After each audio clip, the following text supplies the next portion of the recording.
While others celebrate the wins, Yes. We celebrate the mud. each episode has a special guest. Tony-nominated actress, Broadway's Lily Cooper. Tashir Zameda. David A. Gregory. Getting messy with muddy topics. We are going to be talking about grief journey. With hilarious moments Now get over here. And deep conversations. I'm ashamed to even admit this, but this is what happened. This is Into the Mud. Hey, everybody, and welcome back to Into the Mud podcast. While others celebrate the wins. We celebrate the mud. We're coming to you from the Barrel Lounge at the Mullen in the West Village. I'm Alex Kuhman. And I'm Drew King. And today, we felt it was an appropriate time to talk about, just some chill, casual things that are happening in the world A couple little right now. baby things. Yeah, nothing big. JK, but is making both of us feel deeply, deeply, deeply muddy. Yeah. I feel like I devoted my entire therapy session today to this topic. Because I'm not feeling okay about a lot of this. And that is the next 4 years with Donald Trump.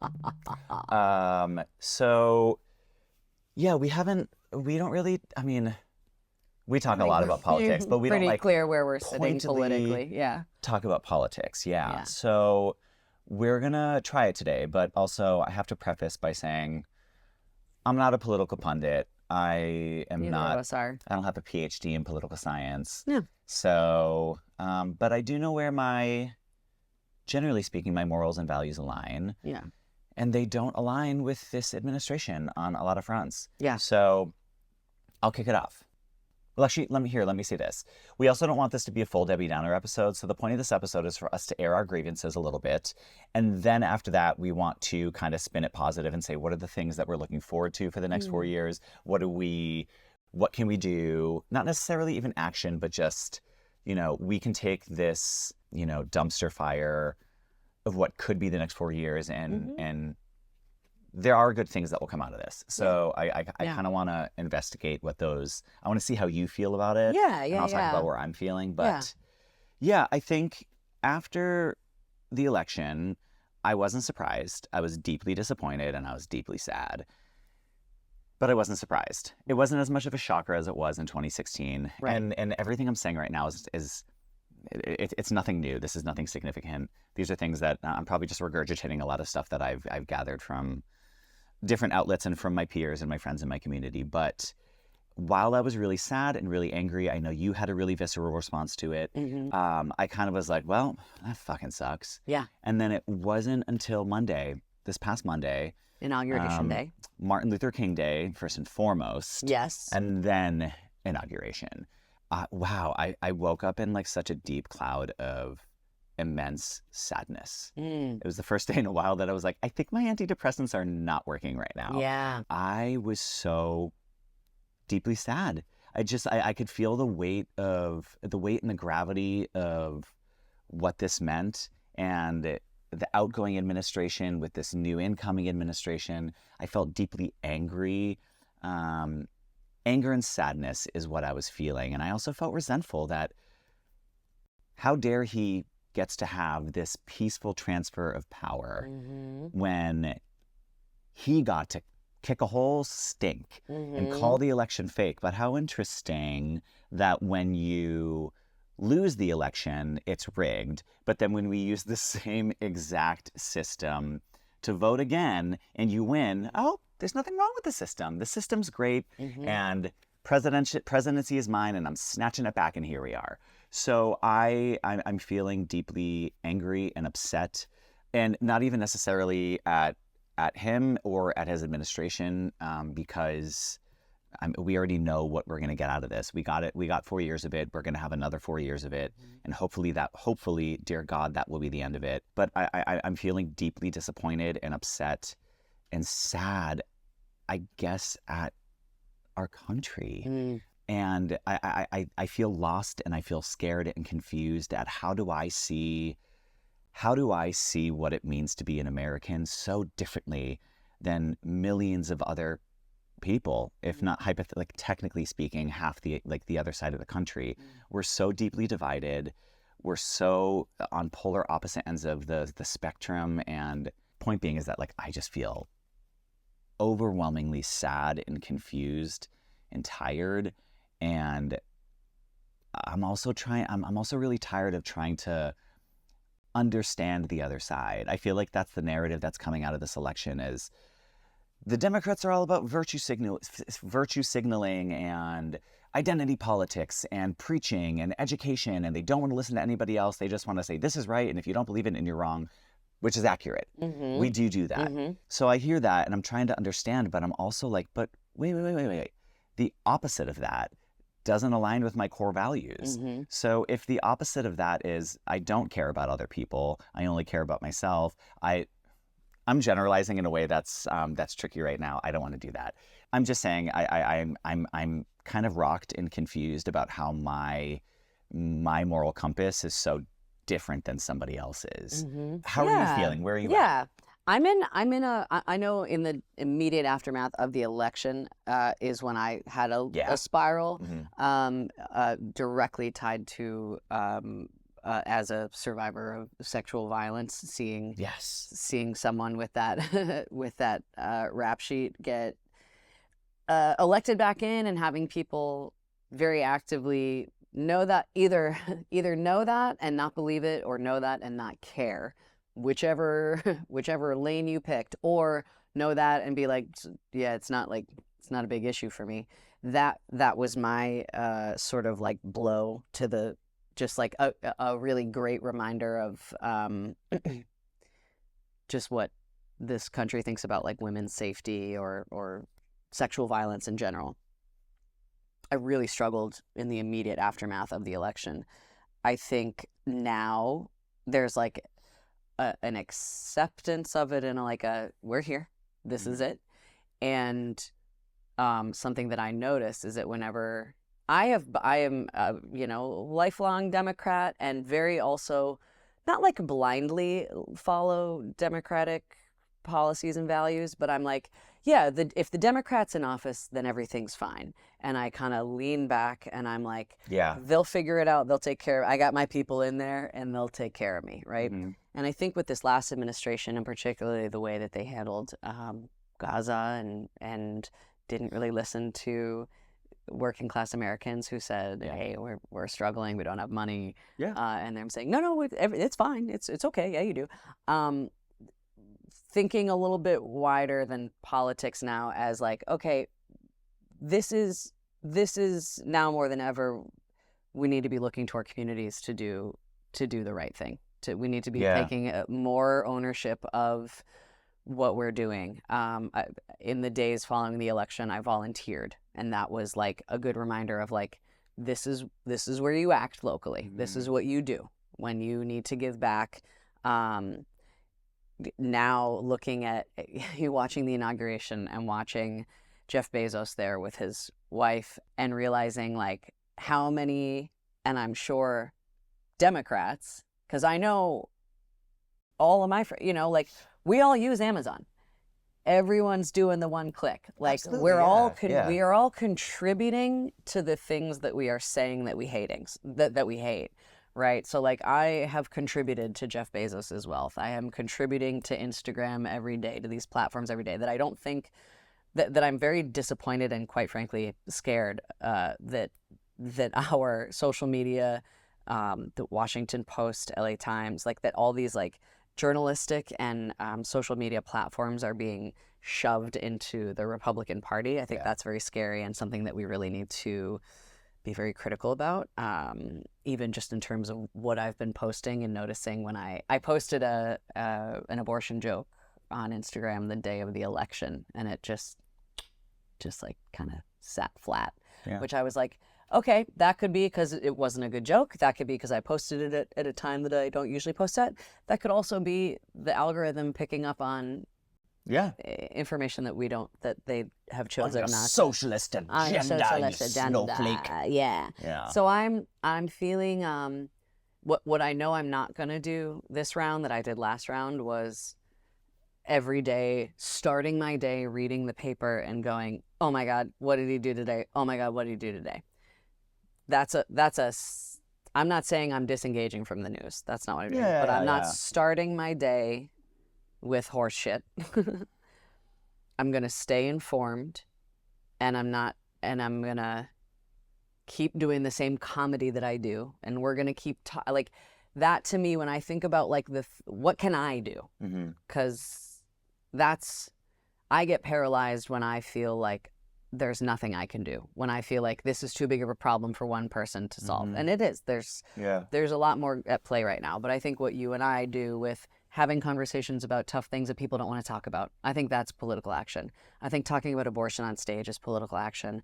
I think being single as a woman and living out loud proudly as that is political action, right? Like just talking about the life that the lives that we live is, you know, especially as like LGBTQ rights are being taken away. Like those are the things that we can do, and that's where I have to focus is on the things that I can do on a day-to-day basis, and the communities I can invest in, and like the mutual aid and the paying attention, but not to the point where it sits me in a chair and I can't do anything, because the paralysis is what I need to avoid on this round. I felt paralysis last time he was in office. I'm in the opposite state of that right now. I felt a lot of action in 2016. 2016, I was marching. I was speaking about it. And then, you know, leading up to the election, I was phone banking. I was canvassing. I was so engaged because it like we were so blindsided. I was so convinced that Hillary was winning. Oh man! But now I'm in a, and I won't stay there forever. But I think this week in particular, I read every single headline. I doom scrolled the fuck out of my time. And I did the worst part. I read the comments. Like I went in and I read, even if someone was posting a positive comment, I knew like you always get down to a certain point where you're like, where's the bot? Where's the troll? There they are. And here's this hurtful thing that they've said. And even though they are a private account with 0 posts and 0 followers, they are still there and they are still spewing their hate and being so trollish about it. And I am it's catnip right now. Yeah. And it shouldn't be. And so maybe I'm like, you know, I eventually will be disengaging from at least that aspect of it. Yeah. But I'm still fucking in the political mud of it all right now.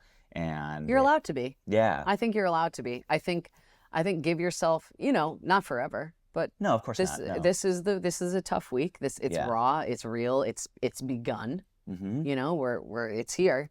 And just right off the bat. And I know that was the headlines, and I know we can't really I mean, damn, talk about clickbait. Like, this is probably the best week for the media. Like, they're just like stewing in it and enjoying it. Not to say it's fake media. I'm not going down that path, but I'm saying like it's clickbaity. So for them to get to throw out these headlines, and of course nothing has, you know, we do have our checks and balances, and things have to go through a system before everything that is, you know, being signed into action needs to actually be legitimized. I understand that, but I'm going to read the headlines and feel fear and feel hopeless.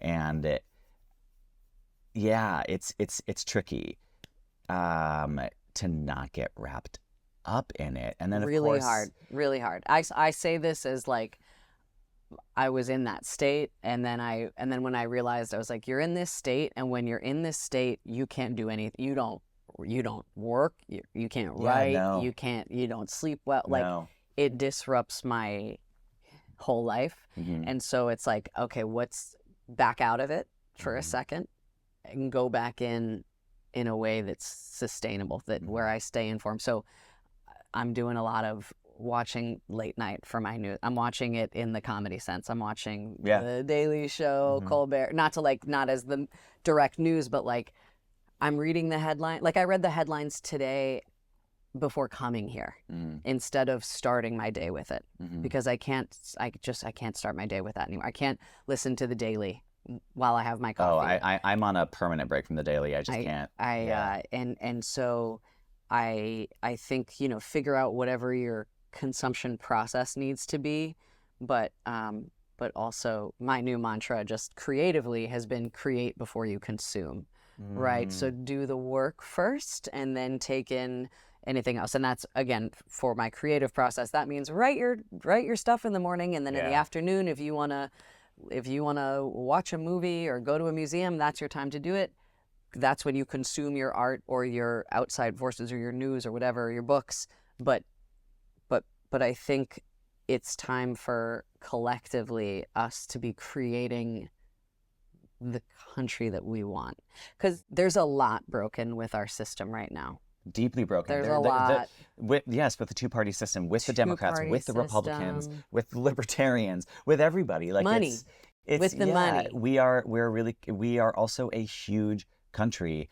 You know, there's a lot of things. I took some notes on some stuff that I wanted to talk about, like the way that our government officials are so old and out of touch on both sides. Yeah.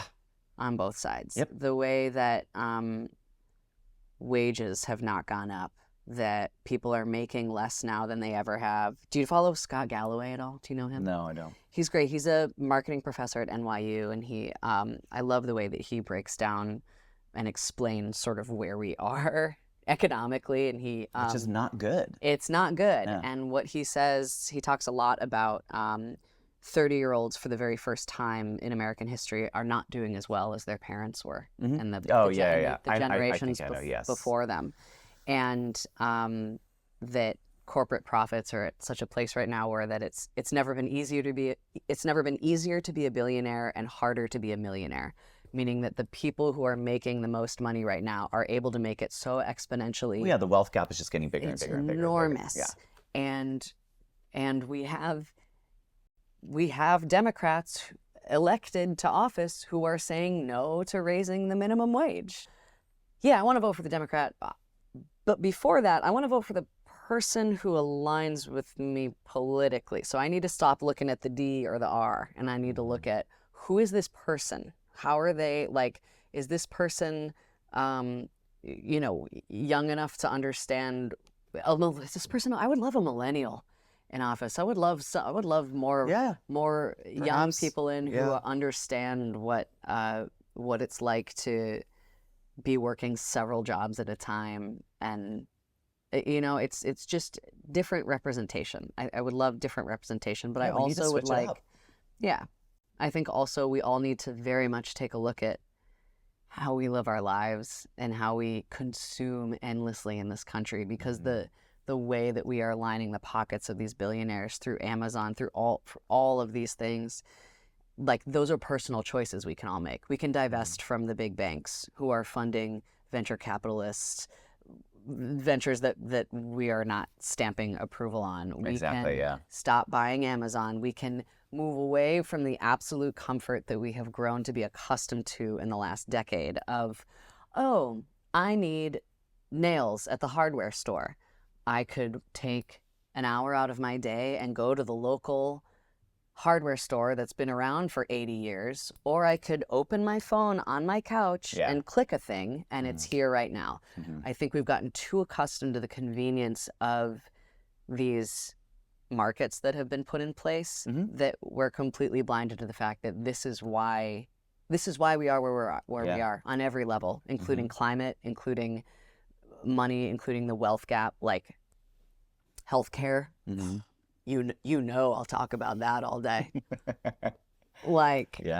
We've gotten too comfortable with comfort in this country. Yeah, it's time for us to get a little bit uncomfortable. I agree. Oh God, it's so hard to even to have this conversation without sounding self-righteous. But I am a Democrat through and through. I'm a liberal through and through. And I also acknowledge that we live in a bubble. We live in a bubble in New York City, and we also live in a bubble within our ideals and our values. And I'm trying to understand and see it differently, and it's so hard for me to do so. But it's hard for Democrats. This is a generalization. It's hard for Democrats to listen to the other side of the coin or to other opinions because we just so vehemently believe that we are right. Oh, believe that we are correct. Fully. When it comes to morals and values, and that's how I started this conversation. So I'm trying to check myself and acknowledge it.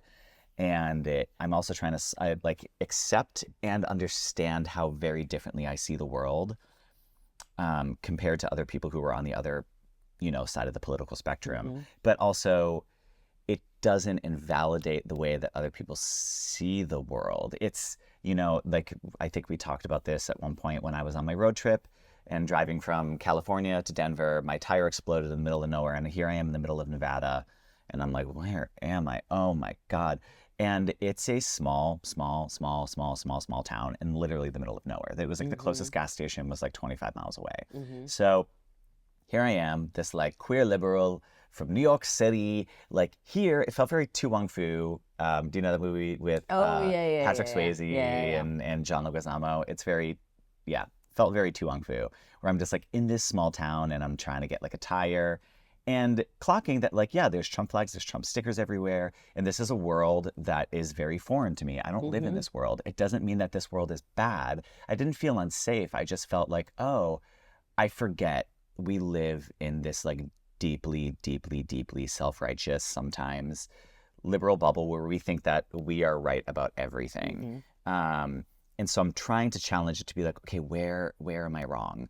But so I guess more I'm just like, my head is like spinning and I'm kind of all over the place because I'm like, we can't think we're right all the time. But I know I'm right. So like, well, you know, or just firmly, like this is a broad generalization of being like, I believe I'm on the right side of history. Like, are we? I don't know. What is history? But like, I think that I am. So what am I even trying to say here? I don't even know what I'm trying to say. I feel like you also keep trying to be like, we can do these positive things, and then I'm just, my brain is just like pulling me back to like despair.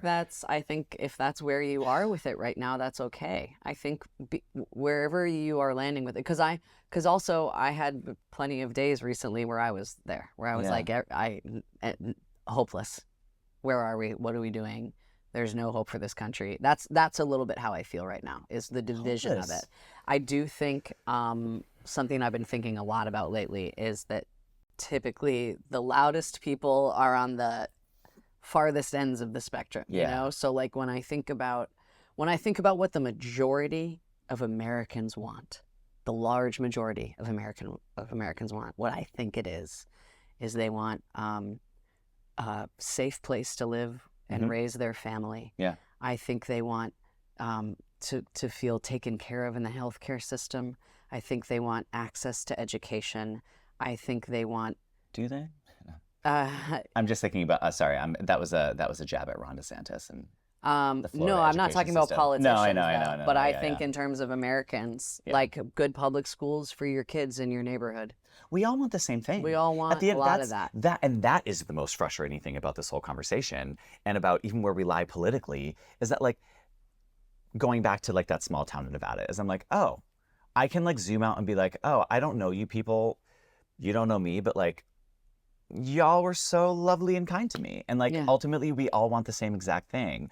So how do we all, like, actually our morals and values are more or less aligned, but the way that they have been framed and shifted and we've all been pitted against each other doesn't make any sense to me. Well, it's all through social media. I mean, I remember not liking George Bush, right? I remember. Right now, George Bush sounds like he sounds like a king right now. But I remember being like, I don't agree with that, but like, okay, but he like respects the transfer of power. You know what I mean? Like I think I personally find Donald Trump a deeply unlikable person.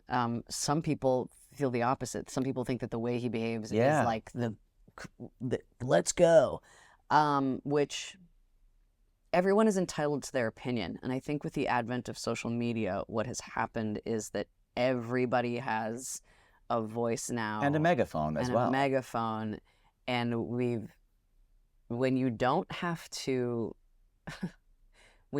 say what you want to say to someone's face and you can hide behind a computer, it gets so vitriolic, it gets so mean and brutal. And I see this on a daily basis with the jokes that I post. I have one that's going well now about how it feels like it's the end of America, and I have how mean people are in the comments is crazy.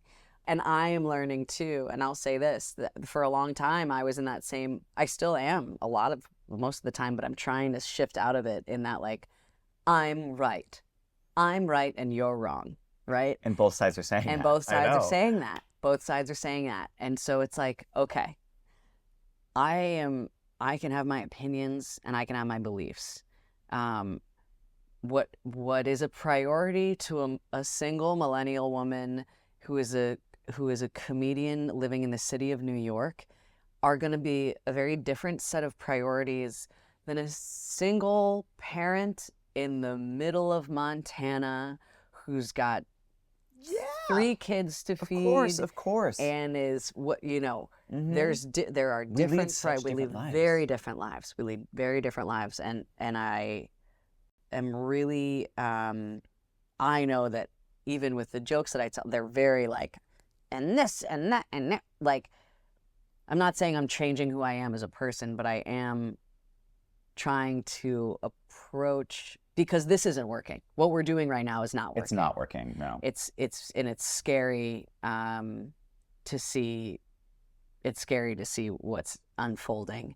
And I think a lot of people are feeling that same fear. And I would rather spend my time and effort trying to figure out, like, we're better when we're together, right? We're better when that's not to excuse.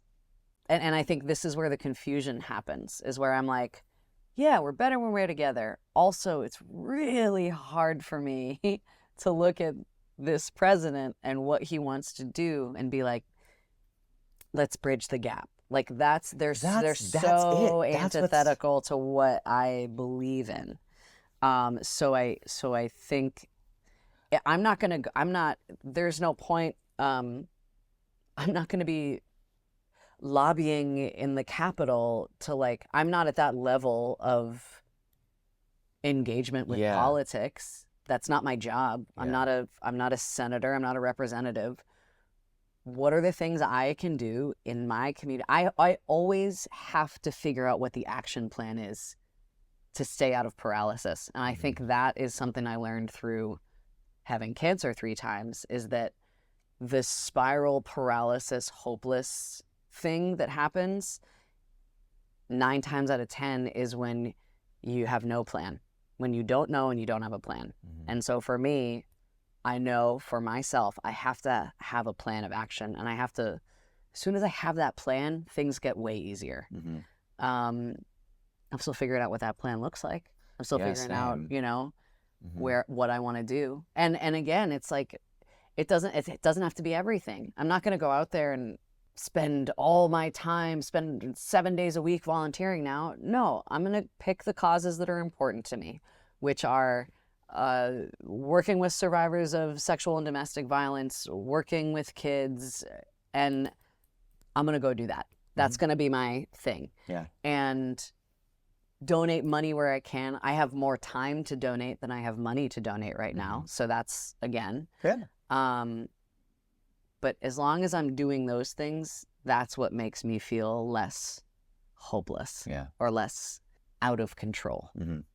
I feel like I keep throwing us back into the sinkhole of muddiness. So to combat that, because that's what we said we were going to do, what are you most looking forward to the next 4 years? Which I know you just said picking and choosing I causes that you believe in and want to work towards and help with. Honestly, it's also educating myself more on this. So, like, I think educating myself so that I can talk about it more freely in a comedy sense too. You know, when sometimes I'll disengage with politics because I'm like, I don't really understand tariffs. Like, I don't really get it.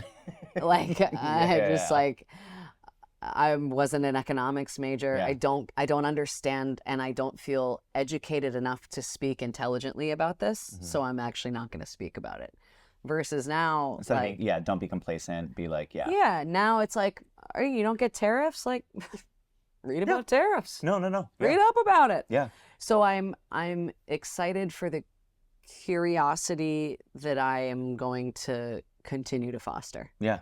What are you excited about? I do agree with that. There is a part of me that's by no means I'm not a political science major. I'm not an economics major. And everyone's crying about the economy. And I'm like, I don't know if I really understand this. But like even like this morning, I found myself reading up on food stamps because I was like, wait, actually, what I'm using is a lot of the buzzwords and a lot of the buzz topics that are now being thrown around in headlines and people being like, these people are doing this. I'm trying to be like, wait, is that true? And questioning and looking at multiple sources. And I mean, I've always done that, but yes, also trying to dive deep a little bit more into like my own self-education on that and not solely educating myself from doom scrolling. Right. Right. I say the biggest thing, me and my friends said this in 2016, and I believe in it firmly moving forward. I think the greatest art always comes out of these trying times, especially a political crisis. So I am very much excited for that. I'm excited to see, like, while of course, yes, I wish I could wave a magic wand and not need, you know, art that is born out of suffering and the disenfranchisement of other people. But if we have what we have, I think that there's going to be a lot of great comedy that will come out of it. I think there's going to be a lot of art in general, performance art and visual art, photography. I think there's going to be some great writing that comes out of this. So I am excited to see artistically what comes out of these next 4 years. Yeah. I think it's also cool to, you know, when you think back at like America's roots, that we were a pretty rebellious nation against like what we did not believe in. You know, we're coming up on 250 years. Are we? That's, I believe, Sure. I believe we're coming up on 250. I just think we've gotten a little like lazy as Americans. I think we live very, compared to the rest of the world, like we haven't had to do like a whole lot to like hold on to what we want. Not to say that like there's been plenty of struggle, right? I don't want to say it's time for people to be standing up for what they believe in. I think that's cliche and a little bit like dismissive of many of the social movements that have come before us and continue to roll out. But yeah, the Amazon example keeps coming to my head of like, if you're upset about Jeff Bezos being at the inauguration, cancel your Amazon account. Walk down the street for your fucking toilet paper. Like put action towards pay attention, know what larger systems are at play, and your dollar, your spending power, your energy, your time, pay attention to where you put all those things. That is to me the immediate call to action, the first biggest call to action right now. It's just LOL politically. We're just a fucking pendulum. It's like, we're Republican 4 years, we're Democrat 4 years, and everyone's just undoing each other's legislation that the previous administration did. And then we're like, are we even getting anywhere? Like, what are we doing here? But I think what I feel optimistic about, at least with this administration moving forward, is we are towing the line of a lot of fascist ideals. And people want to say, that's not what it is. That's no, it's 100% what it is. It is what it is, but what there are a lot of people who have power that are saying like, don't be ridiculous. That's not it there. And so I think it is our job. We get to reclaim the power of saying, what I do have right now is I have my voice. And in a fascist society, you don't have a voice. Right. So while we have our voices now, we cannot be complacent. Right. And we do have to speak up. Yeah. And I've always believed in speaking up, and I've always believed in speaking out. The fact that Donald Trump is trying to completely undo everything that comes with DEI, diversity, equity, and inclusion, and then is also threatening retribution and saying that if you don't turn in your coworkers who are still engaging in DEI principles, we can come after you. That is scary. That is deeply scary. And so it is now our job to stand up for those ideals and for those principles and for education and for making and for also standing up with our peers who are not white people. Yeah. You know, we carry such a responsibility and so much privilege. I know that Republicans hate hearing us saying it, but it's so accurate. That is one thing that is undeniable, is the privilege that we simply get to have by walking through the world as white Americans. And even though, yes, there are a lot of challenges as a woman, and there's a lot of challenges for me within the queer community, but at the end of the day, I'm still a white man. It comes with a set of responsibility. Yeah. And so, I mean, it is reinvigorating, I think, for me to say like, okay, like how can I educate myself here? How can I speak up on someone else's behalf? Where do I have to take responsibility here now? And like I said, if we fall into some sort of a fascist regime, because of complacency, then we won't have that voice anymore. And if we do, it's history repeats itself. I don't want to go down the dark path, but we can take this power back. Yeah, I also don't think there's been a lot of like, we're gonna spin it into the positive. It's not positive right now. It doesn't feel positive. No, it doesn't. But it can be hard. To me, it looks like a hard road ahead, but a very necessary one, and one that is really going to test us in a good way. Yeah. Or not test us in a good way, but I think we're entering into a test as America right now, and we are about to see what we're made of. And I think it's important to figure out what our values are. But for real, figure out what your values are and figure out what you want for this country and figure out what you want for your communities. Yeah. And get involved. Get involved. Get involved. Yeah. Pick a thing. Pick a place to donate to, a place to volunteer, a concept to learn about that you feel uneducated about. Knock on your elderly neighbor's door and make sure they're okay. Form these communities. Get into it. That's the key. That's the key to it, I think. So it's scary, but we've been to scary places before. I kind of want to play a little bit of a game here. Our friend Darren, and then we have to wrap up soon. Yeah. But our my dear friend Darren, that you know as well, he likes to play the yum my yuck. Or like or yuck my yum, vice versa. Yeah, so it's me being like, I feel mar, and you have to like turn it into a positive. Oh, okay. And this is a fun improv game. This one is really challenging for me right now. And so I want you to yum this for me so we can try and go out on a positive note. Okay. Something I'm struggling with right now is learning how to temper my judgment. About people who voted for Donald Trump. Okay. And support Donald Trump right now, because I do want us all to come together. I want us to see eye to eye. I do want to cancel out this division. So I want you to yum my yuck of my judgment that I'm working really aggressively to challenge. Okay. The thing that I think about frequently is that I've met plenty of Trump supporters, and I will meet them, and then maybe it'll come out later that they support Trump, and I feel bummed because I'm like, oh, but I liked you so much, and then it's like, okay, still like that person, and Correct. acknowledge that it is. I think what's been shoved down our throats the last many years is that you have to pick your side, and the other side is wrong. And that's not true. I mean, agreed. That's yes. not true. Yeah. And I think for the majority, I think we just keep hearing the most extreme and the loudest versions of people who are supporting a candidate that we don't support. But I think there's such a huge swath of people who we're genuinely scared of Democrats taking office for another 4 years as we are scared of Trump. Correct. I think fear drives a lot of both sides, decision making on both sides. Something that so I'm yumming. You're yumming. We are fingers crossed that eggs are going to be cheaper. We are. Those are going to be some mighty cheap omelets. Eggs are expensive.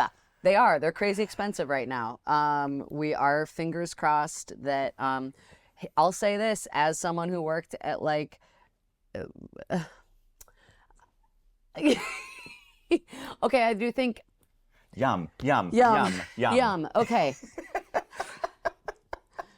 Here are the things that I do hope. I hope, okay, RFK Jr., he supports psychedelic research. Love. I love that. Love that. Yeah, great. Let's bring that. Let's get that into the mix. Let's rattle off yums. We're rattling. Who knows? Maybe I don't believe that will happen. Of course, I'm already discounting my yum. I need to stop discounting. Discounting. Maybe the economy will get better and inflation will go down. Yeah, it could. Maybe having people as much as maybe having people. It's so funny. Just white knuckling through this. Yeah. Rather than continuing to struggle through this, what I will say is, Where I was 4 years ago was, I hate this administration. You're not going to do anything good, and I'm going to hate you through and through, and I'm going to fight like hell to get Democrats back in office. This time around, I'm like, you know what? I hope you prove me wrong. Please prove me wrong. Yeah, I do feel that way. I hope that you can tighten the spending, and I hope you can reduce the deficit. I hope you can do all the things that your party claims is the thing. Is the problem. Is the problem. Do it. Prove me wrong. Yeah. Let's go. That's my Great. And I'm going to keep hoping for that, and I'm also going to do my job. Mm-hmm. Because the you're doing it wrong and I'm not going to do anything about it is not getting any of us anywhere. Absolutely not. Yeah.